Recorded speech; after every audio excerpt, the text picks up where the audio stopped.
ҳама бояд донанд, ки то ҳанӯз хавфу хатари бемории сироятии COVID-19 барҳам нахӯрда, аз шаҳрвандон барои ҳифзи саломатӣ риояи чораҳои беҳдоштиро талаб мекунад. Дар асоси талаботи ситоди вилоятӣ оид ба пешгирӣ ва мубориза зидди коронавирус, масъулини мақомотҳои дахлдори давлатӣ, аз ҷумла милитсия дар ҷойҳо корҳои фаҳмондадиҳиро пурзур намуда, шаҳрвандонро аз оқибати муносибати бепарвоёна нисбат ба коронавирус огоҳ намуда, риояи чораҳои худмуҳофизатиро талқин мекунад. Дар даромадгоҳ ё дарвозаи шаҳри Гулистон ҳамарӯза гурӯҳҳои корӣ аз ҳисоби милитсия ва масъулини хадамоти санитарию эпидемиологӣ сафарбар мешаванд ва ба сокинон ва меҳмонони ба шаҳр воридшаванда корбарӣ менамоянд. Шаҳри Гулистон бо мавзеъҳои истироҳатии худ чун солҳои қаблӣ таваҷҷӯҳи сайёҳаткунандагонро ҷалб менамояд, аммо бемории паҳнгаштаи COVID-19 баргузор намудани чорабиниҳои маърифативу огоҳкунандаро зарур мешуморад. Аз ин лиҳоз гурӯҳҳои кории мақомоти милитсия дар ин самт корбарӣ намуда,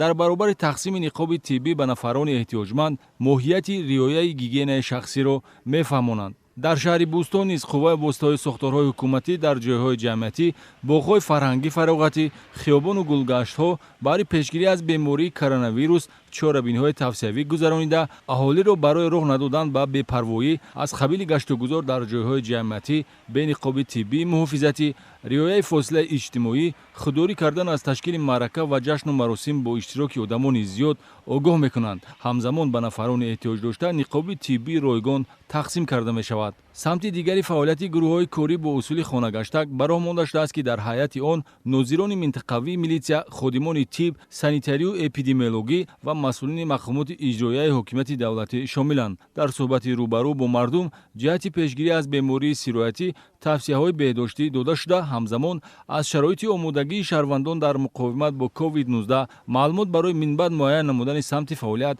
ҷамъоварӣ мешавад. имрӯзҳо аз ҷониби гурӯҳи корӣ оид ба тозаву озода нигоҳ доштани манзили истиқоматӣ, тоза кардани ашёҳои рӯзгор, ҳатман риоя кардани гигиенаи шахсӣ ва истифода намудан аз ниқобҳои муҳофизатӣ, ҳамзамон риоя кардани масофа байни ҳамдигареро фаҳмонда дода истоданд.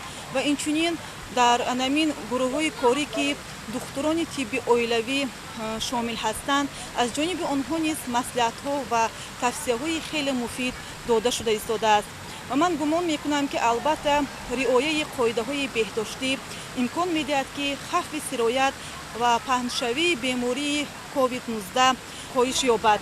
кормандони мақомоти корҳои дохилӣ ҳамчун узви фаъоли ситод оид ба пешгирӣ ва мубориза зидди коронавирус дар якҷоягӣ бо дигар сохторҳои давлатӣ дар ҳифзи саломатии мардум ҳиссагузорӣ хоҳанд кард.